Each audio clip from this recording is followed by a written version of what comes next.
আচ্ছা, আমরা শতকরা চ্যাপ্টারটা করাচ্ছিলাম। কোষে দেখি 11 আগের দিন 9 পর্যন্ত হয়ে গেছিল। আজকে আমরা 10 থেকে শুরু করব। 10এরটা দেখি কি আছে। একটি বর্গক্ষেত্রের প্রতিটি বাহুর দৈর্ঘ্য 10% বাড়ালাম, ওই বর্গক্ষেত্রের ক্ষেত্রফল শতকরা কত বাড়ালো? ত্রৈরাশিক পদ্ধতিতে হিসাব করে লিখি। বলেই দিয়েছে অঙ্কটা ত্রৈরাশিক পদ্ধতিতে, মানে ত্রৈরাশিক পদ্ধতিতেই করতে হবে আমাদের। ঠিক আছে, তো বর্গক্ষেত্রের ক্ষেত্রফল মানে বাহু গুণ বাহু, আয়তক্ষেত্রের ক্ষেত্রফল হয় দৈর্ঘ্য গুণ প্রস্থ, তাহলে বর্গক্ষেত্রের ক্ষেত্রফল হয় বাহু স্কোয়ার বা বাহু গুণ বাহু। আমরা সেটাই করছি এখন। দেখো, তার মানে বাহুর দৈর্ঘ্য 10% বাড়ানো হয়েছে, মানে আগে যদি বাহু 100 একক থাকতো, এখন বাহুর দৈর্ঘ্য হবে কত? 110 একক। 10% বাড়ানো হয়েছে, তাই তো? বাহুর দৈর্ঘ্য 10% বাড়ানো হয়েছে। ঠিক আছে, অতএব আমি একবারে করে দিচ্ছি। দেখো, বাহু ক্ষেত্রফল, বাহু যদি আমরা 100 একক ধরি, তাহলে বাহু 100 একক আর ক্ষেত্রফলও আমরা 100 একক ধরলাম, সব 100 100 ধরলাম। তাহলে বাহুর দৈর্ঘ্য 10% বাড়ানো হয়েছে। আগে যদি বাহুর দৈর্ঘ্য 100 হতো, এখন বাহুর দৈর্ঘ্য হবে কত? 100-র সঙ্গে 10 যোগ হয়ে যাবে, 110 একক। অর্থাৎ এখন বাহু হবে 110 একক, তাহলে এই বাহু হবে 110 একক। আর তাহলে ক্ষেত্রফল কত হবে আমাদের? ব্যাস, এটাকে করতে পারলেই হয়ে যাবে। বাহুর সঙ্গে ক্ষেত্রফলের কী সম্পর্ক দেখে নেই আমরা। বাহুর দৈর্ঘ্য যদি বাড়ে, তাহলে ক্ষেত্রফলও বাড়বে। অর্থাৎ বাহু আর ক্ষেত্রফলের মধ্যে কী সম্পর্ক? সরল সম্পর্ক। অতএব আমরা বলতে পারি কি, বাহুর দৈর্ঘ্য বাড়লে ক্ষেত্রফলও বৃদ্ধি পাবে। অতএব বাহু ও ক্ষেত্রফল পরস্পর সরল সমানুপাতিক সম্পর্কে, তাই তো? সরল সমানুপাতিক। অর্থাৎ নির্ণয় ক্ষেত্রফল ইকুয়াল টু, বা বর্গক্ষেত্রের ক্ষেত্রফল লিখতে পারি আমরা। আচ্ছা, এখানে আরেকটা আগে লিখে নিই, ভগ্নাংশটি হবে, আমরা ভগ্নাংশ ধরে করব। ভগ্নাংশটি হবে কত? সরল সম্পর্ক হলো 110/100, উল্টো হয়, তাই তো? আচ্ছা, এটা যা হবে এটাও তাই হবে, তাই আমরা একটাই দেখালাম আর দ্বিতীয়টা দেখালাম না। ঠিক আছে, অতএব এবারে বের করে নির্ণেয় ক্ষেত্রফল ইকুয়াল টু নির্ণেয় ক্ষেত্রফল সমান কত হলো? দেখো, 110/100 ইন্টু 110/100, দুটো ভগ্নাংশ আসবে, ইন্টু 100 সমান তাহলে কত হবে? এই একটা 100, এই একটা 100 কেটে গেল, এই দুটো শূন্য, এই দুটো শূন্য কেটে গেল, সমান 11 গুণ 11 মানে 121 বর্গ একক। ঠিক আছে, আগে ক্ষেত্রফল কত ছিল? 100 বর্গ একক ধরেছিলাম আমরা, এখন ক্ষেত্রফল কত হলো? 121 বর্গ একক। অতএব ক্ষেত্রফল বৃদ্ধি হলো কত? 121 বিয়োগ 100 সমান 21। 100-র উপর হিসাব হয়েছে, মানে সরাসরি পার্সেন্টেজ চিহ্ন আমরা বসিয়ে দেব। ঠিক আছে, সহজ অঙ্ক, আশা করি তোমরা বুঝতে পারলে। ঠিক আছে, এরপরে দেখো 11 কি আছে বলছে, সময় মতো বিদ্যুতের বিল জমা দিলে 15% ছাড় পাওয়া যায়। সময় মতো বিল দিয়ে আমার কাকিমা 54 টাকা ছাড় পেলেন, তো বিদ্যুৎ বিলের পরিমাণ কত ছিল? 15% ছাড় পাওয়া গেছে। 15% ছাড় অর্থাৎ কি তাহলে? বিদ্যুৎ বিলের উপর 15% ছাড় মানে বিদ্যুৎ বিল যদি 100 টাকা হয়, ছাড় 15 টাকা। ঘুরিয়ে লিখতে পারি, ছাড় যদি 15 টাকা হয় তাহলে মোট বিদ্যুৎ বিল কত টাকা? 100 টাকা। ছাড় যদি 15 টাকা হয় তাহলে বিদ্যুৎ বিল হবে 100 টাকা। আর আমার কাকিমা সময় মতন বিদ্যুৎ বিল দিয়ে কত? 54 টাকা ছাড় পেয়েছে। তাহলে ছাড় যদি 54 টাকা হয়, বিদ্যুৎ বিল কত টাকা হবে? তোমরা একই রকমভাবে ভাষাটা লিখে নেবে যে বিদ্যুৎ বিলের ছাড়ের সঙ্গে মোট বিদ্যুৎ বিলের পরিমাণ সরল সম্পর্ক। অতএব ভগ্নাংশটা হবে কত? আমি শুধু লিখে দিচ্ছি, ভগ্নাংশটি হলো, তোমরা ভাষাটা লিখে নেবে কত? 54/15, তাই তো? তাহলে কী ভাষা লিখবে? ছাড় বেশি হলে মোট বিদ্যুৎ বিলও বেশি হবে, ছাড় কম হলে বিদ্যুৎ বিল মোট কম হবে। অতএব ছাড়ের সঙ্গে বিদ্যুৎ বিলের সরল সমানুপাতিক সম্পর্ক। ভগ্নাংশটি হলো 54/15। পুরো ভাষাটা কিন্তু লিখতে হবে, আমি উপরে ভাষাটা লিখলাম না, মানে এর আগের অঙ্কটাই লিখে দিয়েছি যেহেতু। বা এই ধরনের অঙ্কগুলো আমরা 10.2-তে করে এসেছি সমানুপাতিক নিয়মে। অতএব আমরা লিখি নির্ণেয় বিদ্যুৎ বিল ইকুয়াল টু, সহজ অঙ্ক, তোমরা একটু বুঝে বুঝে করো, পারবে করতে। বিদ্যুৎ বিল ইকুয়াল টু তাহলে কত হবে? 100 গুণ 54/15। কাটাকাটি করো, 5 20 100, 5 3 15, 3 18 54 সমান 18 2 36, 360 টাকা। ঠিক আছে?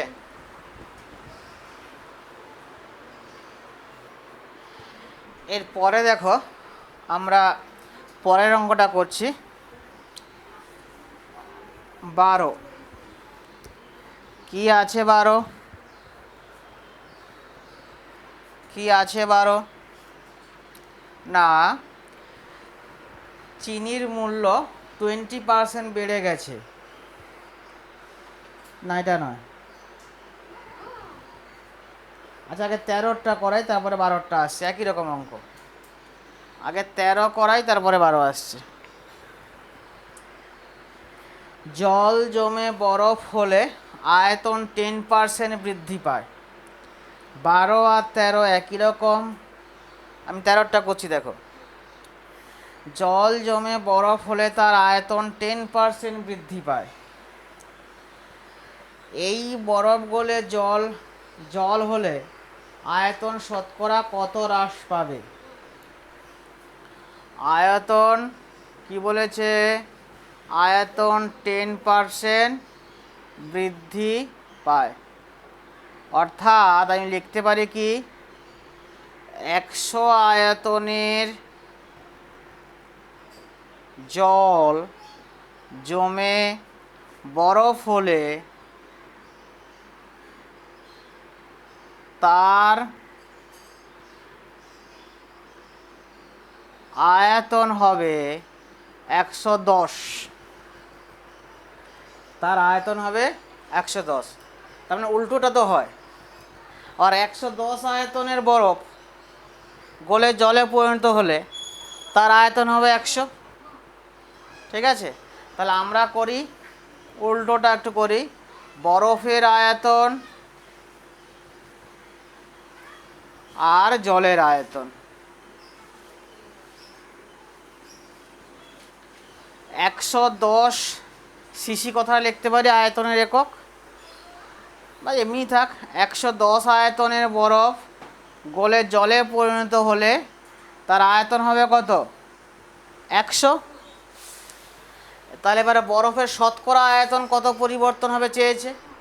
তাহলে 100 আয়তনের যদি বরফ গলে জলে পরিণত হয়, তার আয়তন কত হবে আমাকে বের করতে হবে। এই তো ব্যাপারটা। জাস্ট ঘুরিয়ে নিলাম অঙ্কটা। তো বরফের আয়তনের সঙ্গে জলের আয়তনের সম্পর্ক সরল সম্পর্ক, অতএব ভগ্নাংশটা একই রকমভাবে, ভাষাটা তোমরা একই রকমভাবে লিখে নেবে। অতএব ভগ্নাংশটা কী হবে?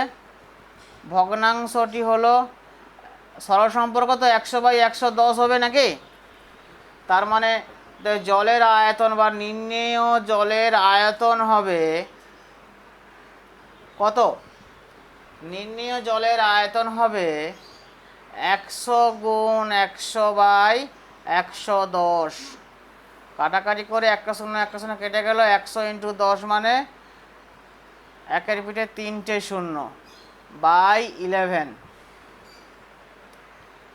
এইটা আমাদের জলের আয়তন হবে। আগে জলের আয়তন কত ছিল? 100। আমাকে প্রশ্ন কি চেয়েছে? শতকরা কত হ্রাস পাবে। তাহলে কত হ্রাস পাবে আমরা দেখব। এইটা তো জলের আয়তন, এইটা মানে কমে গেছে জলের আয়তন, কত কমলো? আর 100-র উপরে হিসাব হচ্ছে মানে শতকরা ডাইরেক্ট সরাসরি বেরিয়ে যাচ্ছে। অতএব জলের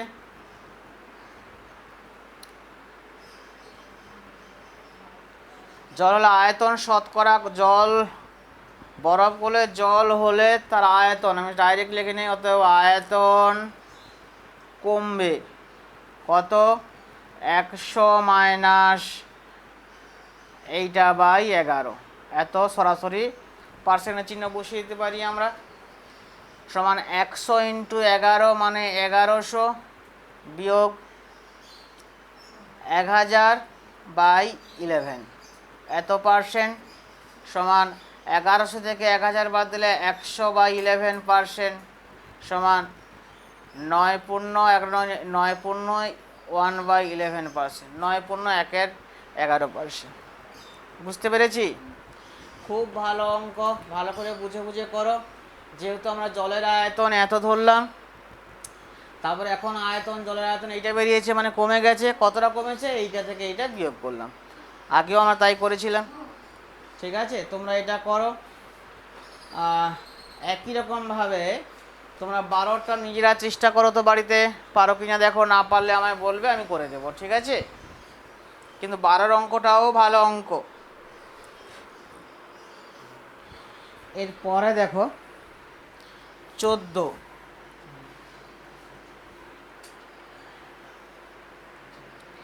14টাও খুব ভালো অঙ্ক, একটু বড় অঙ্ক হবে, দেখি আমরা।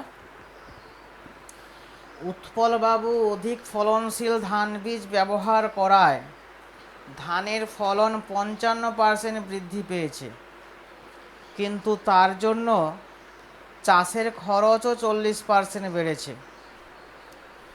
আগে উৎপলবাবু তার জমিতে 1200 টাকা খরচ করে 3000 টাকার ফলন পেতেন। এখন জমিতে অধিক ফলনশীল ধান বীজ ব্যবহার করায় তার আয় কতটা বাড়বে না কমবে হিসাব করে লিখি। অঙ্কটা সরাসরি করলে খুব ছোট হয়ে যাবে, কিন্তু তৈরাশিকে করলে অনেক বড় হবে। আবার এই ধরনের অঙ্ক যদি তৈরাশিকে দিয়ে দেয় সমস্যা হয়ে যাবে। সেই জন্য আমি অঙ্কটা তৈরাশিকেই করে দিচ্ছি, একটু বড় হবে। 2টো স্টেপ, 3টে স্টেপ তৈরাশিকে আমাদের দেখাতে হবে, সেই জন্য বড় হবে। তো দেখে নেই আমরা। প্রথমে বলেছে ধানের ফলন 55% বৃদ্ধি পেয়েছে। ধানের ফলন 55% বৃদ্ধি পেয়েছে মানে আগে যদি ধানের ফলন 100 টাকা হতো, এখন ফলন হবে কত? 100 + 55 = 155 টাকা। তাহলে পূর্বের ফলন আর আমরা বের করি বর্তমান ফলন।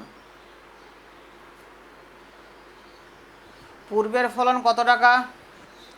যদি 100 টাকা হয় তাহলে এ আর কত? 100 + 55 = 155 টাকা। পূর্বে কত টাকার ফলন হয়েছে? 3000 টাকার। তাহলে 3000 টাকা যদি পূর্বের ফলন হয়, এখন ফলন কত হবে? আচ্ছা, পূর্বের ফলনের সঙ্গে বর্তমান ফলনের সরল সম্পর্ক, তাই তো? অতএব ভগ্নাংশটা হবে এইটা বাই 3000/100, বা তোমার সমানুপাতিক নিয়মেও করো। আমি ডাইরেক্ট করে দিচ্ছি, অতএব বর্তমান ফলন ইকুয়াল টু, আচ্ছা একটা লিখেই দিই, অতএব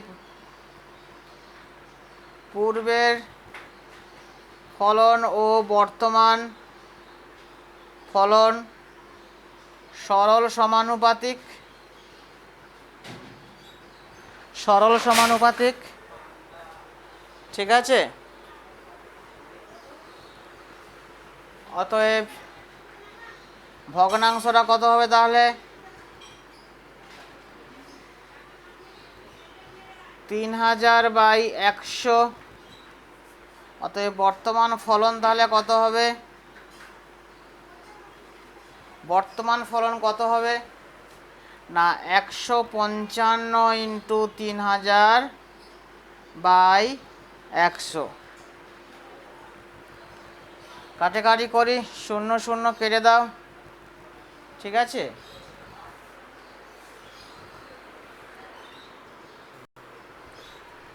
তাহলে কত হবে,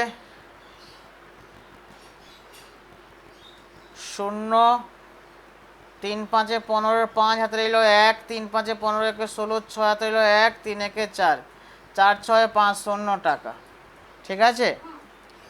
আমরা এই পাশে করে নেই, খরচের হিসাবটা করে নেই। ফলন যেমন 55% বৃদ্ধি পেয়েছে, কিন্তু তার জন্য চাষের খরচও 40% বৃদ্ধি পেয়েছে।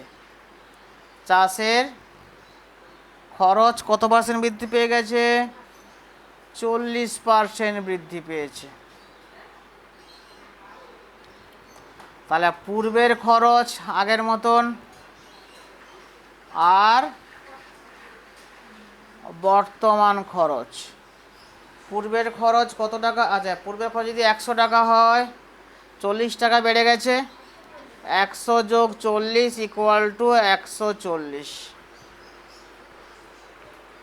তাহলে পূর্বের খরচ কত টাকা আছে, 1200 টাকা। তাহলে 1200 টাকা খরচ হলে এখন খরচ কত হবে, ঠিক আছে।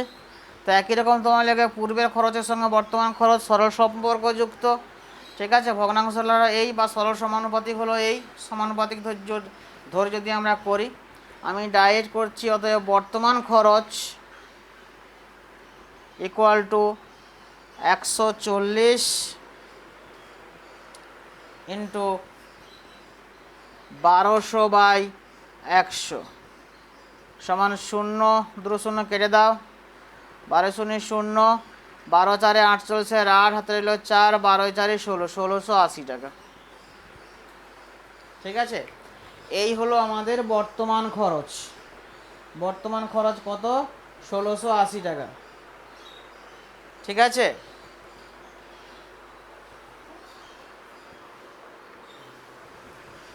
তাহলে প্রশ্ন কি চেয়েছে না, এখন জমিতে অধিক ফলনশীল ধান বীজ ব্যবহার করায় তার আয় কত পরিমাণ বাড়বে না কমবে, হিসাব করে লিখি।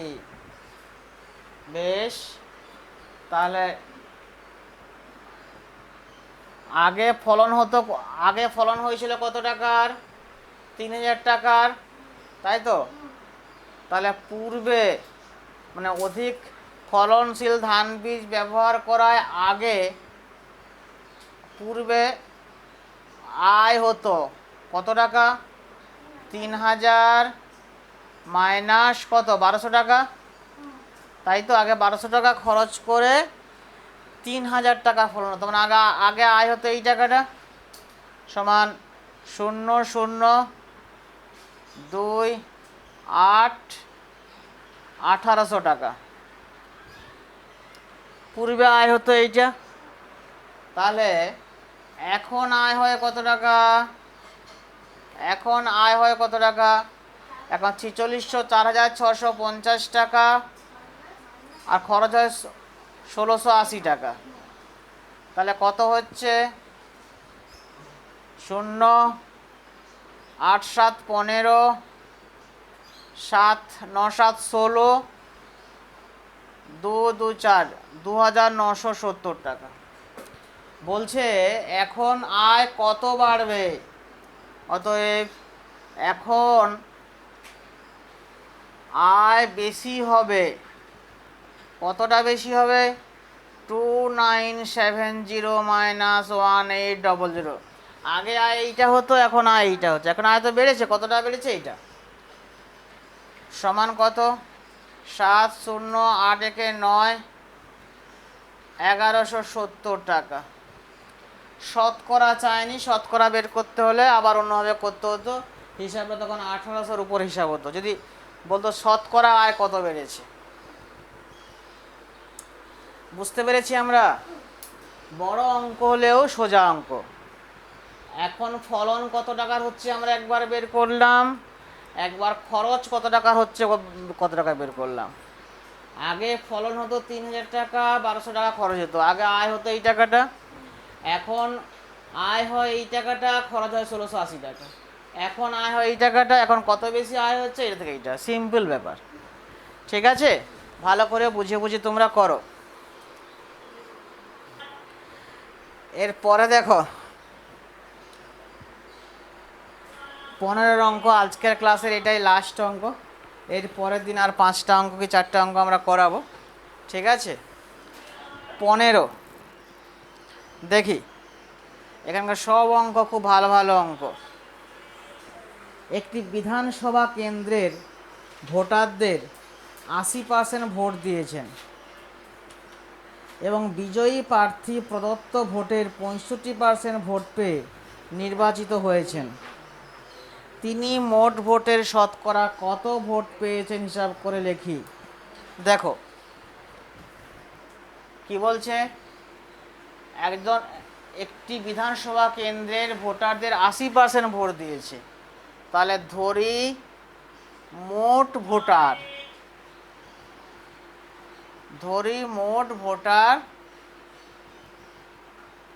100 জন। এর মধ্যে ভোট দিয়েছেন কতজন? 80%, মানে 100 জনের 80%। 80% মানে 100 জন হলে 80 জনই হবে। তো আমি দেখাচ্ছি 100 গুণ 80% মানে 80/100, কাটাকাটি করে গেলে কত হয়? সমান 80 জনই হবে নাকি? এই 100 100 কেটে গেলে এখানে 80 যেমন আছে থাক, 80 জন। বিজয়ী প্রার্থী প্রদত্ত ভোটের 65% ভোট পেয়েছেন। বিজয়ী প্রার্থী প্রদত্ত ভোটের কি বলছে? বিজয়ী প্রার্থী প্রদত্ত ভোটের 65% ভোট পেয়েছেন।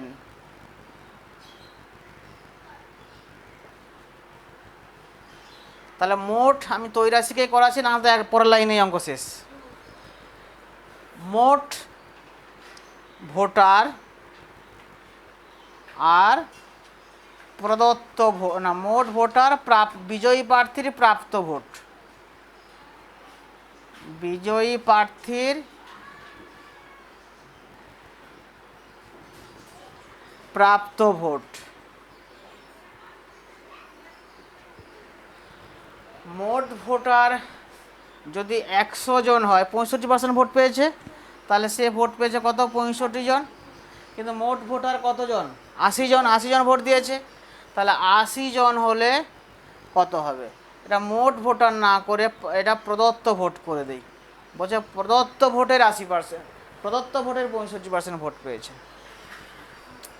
তাহলে প্রদত্ত ভোটের সঙ্গে বিজয়ী প্রার্থীর প্রাপ্ত ভোট সরল সম্পর্ক। ঠিক আছে, ভগ্নাংশটা তাহলে লিখে নেবে তোমরা ভাষার অর্ক। হ্যাঁ, আমি একবার ডাইরেক্ট করে দিচ্ছি, অতএব বা তোমার সমানুপাতিক নিয়মেও করতে পারো, 10.1-এ যেভাবে করিয়েছি আমি ডাইরেক্ট করে দিলাম। অতএব বিজয়ী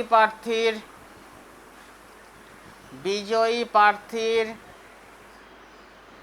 প্রাপ্ত ভোট ইকুয়াল টু, ভাষা লিখবে কিন্তু এখানে যেভাবে করতে ইচ্ছা, সমানুপাতিক নিয়মে করলে সমানুপাতিক, তৈরাশিক করলে তৈরাশিক। কত হবে? 65 ইন্টু 80/100, তাই তো? 0 0 কাটো, 5 13 65, 5 2 10, 2 4 8 সমান 13 4 52। মোট তিনি 52টা ভোট পেয়েছেন। কার উপর হিসাব হয়েছে? 100টার উপর হিসাব হয়েছে, মানে সরাসরি পার্সেন্টেজ বেরিয়ে গেল। অর্থাৎ বিজয়ী প্রার্থীর প্রাপ্ত ভোট তাহলে কত? 52%। ঠিক আছে, তোমরা এই কটা অঙ্ক আজকে থাকবে।